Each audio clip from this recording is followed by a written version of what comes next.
Welcome back to Good Morning Kenya. Remember, if you're just joining us, you can join our conversation. That is at KBC Channel 1. Our Facebook fan page is KBC Channel 1. Our Twitter handle is at KBC Channel 1. That is our Twitter handle. And of course, I'm just here, just trying to, I got her back. This is the first show, so definitely got her back right here on KBC Channel 1. And we do have that HIV interview, coincidentally. We are joined by Professor James Kiarie in the studio to expound more about HIV/AIDS in the country, the situation and the risk, and actually the symptoms and the challenges that Kenyans are facing right now. Right. Welcome to our studio. Thank you. Professor James. Yeah, thank you. First to a question. What is the rate of HIV and AIDS in the country right now? So the latest statistics on HIV indicate that about 5.6% of adult Kenyans, that's between age 15 and 65, are currently living with HIV/AIDS. That translates to about 1.6 million people who are living with HIV/AIDS in the country.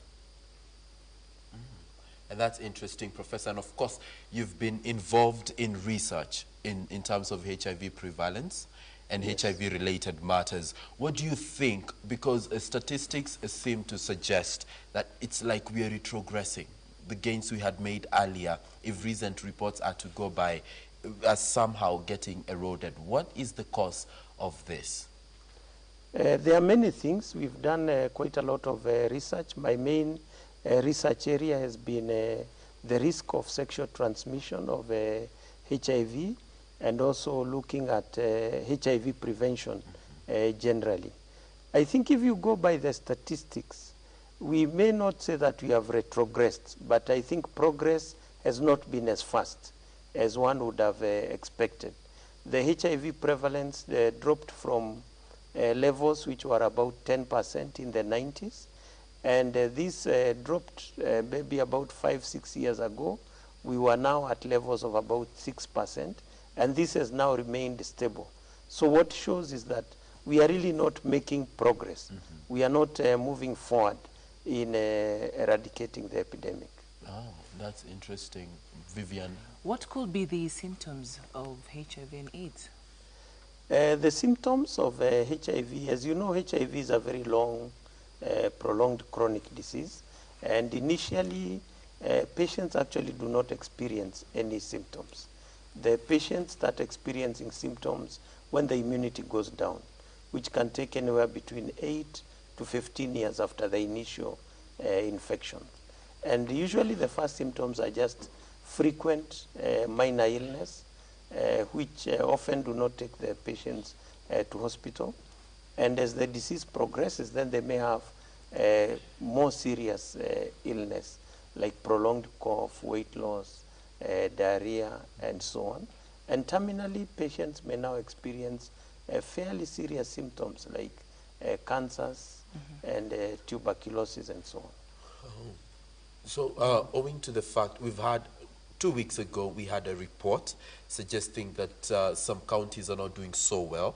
For example, Migori, Homa Bay, Kisumu County, they were cited as some that are not doing so well in terms of the fight with against HIV. And today in the dailies, a story coming forth about Kisii, and the problem being attributed to sex workers and the practice of the sex trade in those areas. What are some of the other key factors we should be looking at other than behavior change? What are some of the other key factors that we should be looking at? I think one of the key areas we need to look at in terms of HIV/AIDS is that there are some certain populations that are more affected, and we really need to deliver interventions to those populations. And the challenge is that these populations usually are marginalized populations, like you've said, sex workers. I think we really need to look at also the populations that connect those key populations, as they are called, with the general population. So we really need to look at looking at the customers of the commercial sex workers. So targeted interventions at certain groups are very important. Now, according to World Health Organization, they say that during the 2013 period, 11.7 million are receiving ART treatment according to low and middle countries, thus preventing the transmission of HIV and AIDS. According to your findings, is it true? It is true. I think the number of people on treatment has expanded exponentially. There are many more people on treatment, who need treatment. And in Kenya, I think among the people who know their status, almost 80% of people who need treatment are actually receiving ART. The challenge of treatment is actually people not knowing their status. So if you look at the statistics, almost 40% of people who should be on treatment do not know their status. So I think this is the key challenge, is that because people are not going for HIV testing, they are infected, disease is progressing, and they are not aware, and therefore they are not on treatment. Not on treatment. Professor, let's delve still deeper into the issue of Migori, and I have nothing against Migori, by the way, or Homo Bay or Kisumu, but what I would like to understand is what makes this situation so prevalent in Kisumu, Migori, Homo Bay, because, and now Kisii, talking of sex trade, whereas we have sex trade also here in Nairobi, but we don't seem to find the statistics leveling between Nairobi and those Kisii, you know, those places. What is the problem with these particular places? I think we should not say like there's a problem with these particular places. I think we should explore why is prevalence higher in certain places. Yes. And we should not even just think about Migori and Homa Bay. Why is it higher in Kenya, for example, than Somalia or elsewhere? And there are many factors which drive the different levels of the epidemic. One, of course, is historical, like when was the epidemic introduced? When did the epidemic start? Obviously, in Kenya, in Western Kenya, the epidemic started much earlier, and therefore the prevalence had already gone fairly high by the time people started having interventions. And by the time people could make the diagnosis, there was very high prevalence. And that has kept, because once you have many people infected, then the chance of transmission within the population becomes high. There are also other factors which are very important for us to look at that drive the epidemic. One of the things that drives the epidemic is other sexually transmitted illness. It's become very clear that some sexually transmitted illness, particularly herpes simplex virus type 2, that causes sores in the genital area, and that is usually on and off and does not usually cause serious illness, is a very important driver of the epidemic. And this is more prevalent in communities that do not traditionally practice circumcision, for example. And that has been a key driver. I think the other important thing is the risk of transmission. HIV tends to be transmitted to the younger generation from the older generation. So this issue of the intergenerational, when there's a big gap between the men and the girls who they're having sex with, is very important. And if you look at areas where the epidemic is really burning and increasing, the risk among young girls is high. So I think some of these things, of course, other commercial sex may be an important thing. Poverty, I think poverty is very important driver, because poverty influences decision making. The ability, for example, for women to negotiate condom use is dependent on their negotiating power. So these are very important issues. Definitely it's been shown, like for example, education, that if you can keep girls in school for longer, then you can keep them HIV negative. So these are all factors which drive the epidemic. Right. According to that note, Professor, are you trying to say that women face considerably higher risk of getting HIV/AIDS than men? Definitely. definitely the risk of women getting HIV is higher, not only because of the behavioral reasons that we have outlined, but even the risk of transmission from a man to a woman is much higher than like from a woman to a man. And you look at the statistics in Kenya, HIV prevalence among women is almost 7%. Among men is about 4%.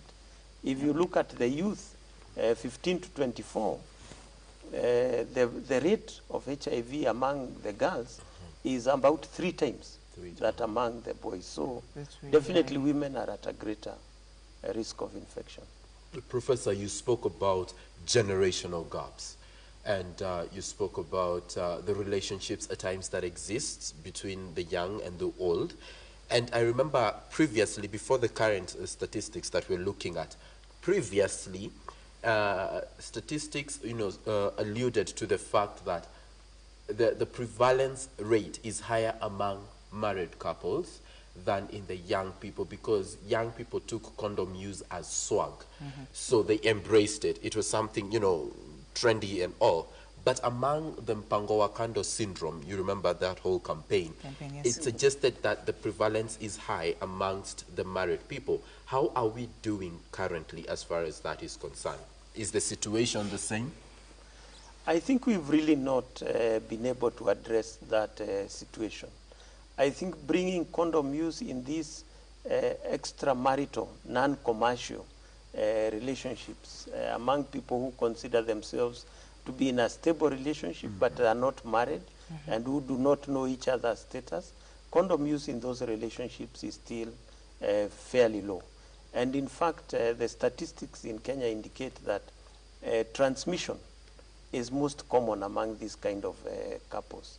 So I think we've really not, Kenyans need to really accept condom use among partnerships that are continuing for a long time, particularly when people do not know each other's status. Actually, what is the death rate for people living with HIV and AIDS? Well, the death rate, I think, is been reduced but by antiretroviral therapy. I think people who start antiretroviral therapy on time are able to stay healthy. In Kenya still, we are having close maybe to 100,000 people dying every year from HIV. If you look at places where HIV is high, like the counties you've mentioned, HIV is still the leading cause of death. I think people should also not think that antiretroviral therapy on its own completely averts. You still see HIV is a very serious illness. And even among the people who are on treatment, if you look at their health and their death rates, they're still higher than you would find in an otherwise healthy population. Right. And you've just spoken about antiretroviral therapy, and before we even get to that, let's talk about the cure, Professor, because you've been involved in research related to HIV and AIDS. We've had probably around 15 outbreaks of Ebola, but the reaction to Ebola has been rather very fast. It has taken time considerably, but then we find the World Health Organization saying that there is hope for a vaccine probably before the year comes to a close. There is hope for a probable cure, definite one, before the year comes to a close. What has hindered the same kind of development in as far as HIV and AIDS is concerned? I think it's not for lack of trying. Definitely, I think the scientists have made a lot of efforts. Investments in research in HIV have been way above what has been invested in Ebola. One has to understand the HIV virus itself. It's a very simple virus. It's what we call a retrovirus, in that it's a virus that converts itself to become part of the body, so that the virus converts and enters the cell and becomes embedded in our genetics, so that somebody who is having HIV, part of their makeup or their genetics of some of their cells contains HIV. And that makes HIV very difficult to cure. because killing the virus is mean killing the cells, because it is embedded inside the cell. And the other thing that makes HIV very difficult is that HIV varies. It is constantly changing, making a vaccine very difficult. And the way the HIV virus mutates, it mutates so fast that a vaccine that can work is very difficult unless it targets parts of the virus that are very internal and that are not exposed. And the other thing is that HIV attacks the immune system. And therefore, actually, when you stimulate the immune system, HIV multiplies even faster. So it is a very difficult virus to deal with. However, there is a lot of progress being made, particularly on the area of cure. With antiretroviral therapy, we know that you can stop the replication of HIV. People can have undetectable virus. There is now research going on, is that can you actually eradicate, so that stimulate and actually kill the cells that are harboring HIV. There have been some successes or reported cases. Most of them have again relapsed after some days or some months.